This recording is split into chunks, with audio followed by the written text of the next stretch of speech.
Hi అండి, నమస్తే. నేను మీ శిరీష. ఈరోజు కొబ్బరుండలు చేయబోతున్నాను. ఇవి చాలా టేస్టీగా, పాకంతో పని లేకుండా చాలా ఈజీగా చేసుకోవచ్చు. అది ఎలా చేయాలో చూసేద్దాం, వచ్చేయండి. దీనికోసం నేను 3 కొబ్బరికాయలు తీసుకున్నాను. వీటిని కొట్టుకుని ఇలా చక్కగా తురుముకోవాలి.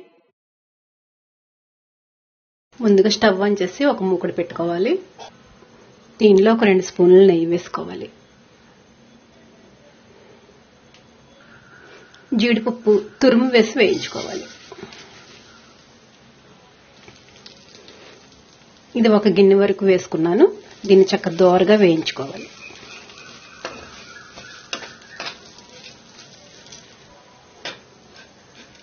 మాడకుండా చక్కగా వేయించుకోవాలి.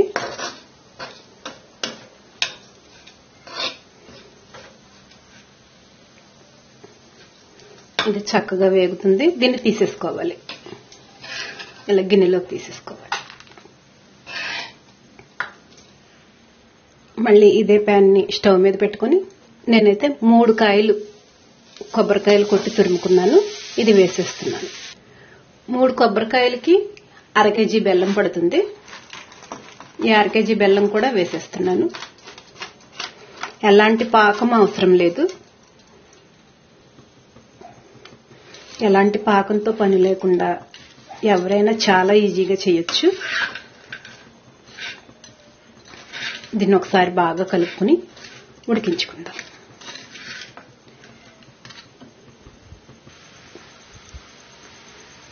ఈ విధంగా మంట మీడియంలో పెట్టుకుని కలుపుకుంటూ ఉడికించుకోవాలి. ఒక 5 నిమిషాలకి బెల్లం అంతా చక్కగా కరిగింది. ఇప్పుడు అడుగు పట్టకుండా మనం కలుపుకుంటూ ఉడికించుకోవాలి. ఇక్కడ చూడండి, పాకంలో చక్కగా ఉడుకుతుంది కొబ్బరి.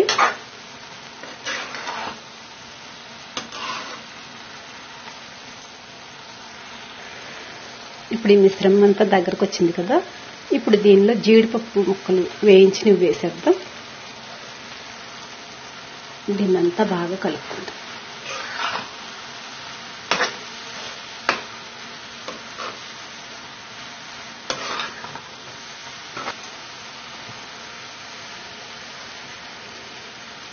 ఇలా కొబ్బరి ఉండలు చేసేటప్పుడు దీనిలో జీడిపప్పు వేయటం వల్ల రుచికి రుచి, ఆరోగ్యానికి ఆరోగ్యం కూడా. 4 ఇలాచీలను దంచి వేసుకుందాం.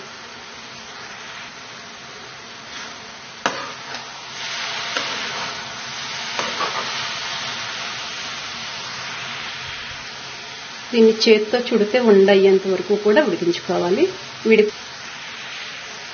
ఉండవుతుందేమో చూద్దాం. ఇంకొక నిమిషం పాటు ఉంచుదాం.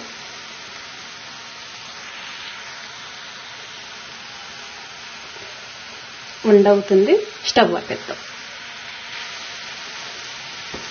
దీన్ని బాగా చల్లారబెట్టుకుందాం.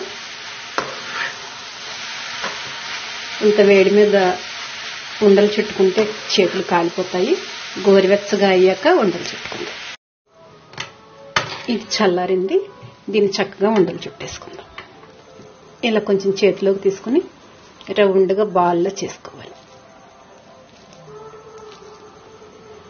ఇంతే అండి. ఇలా అన్నీ కూడా చేసేసుకోవాలి.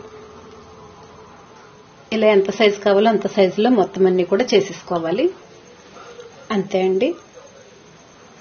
చాలా టేస్టీ అయిన కొబ్బరి లడ్డు రెడీ అయిపోయింది.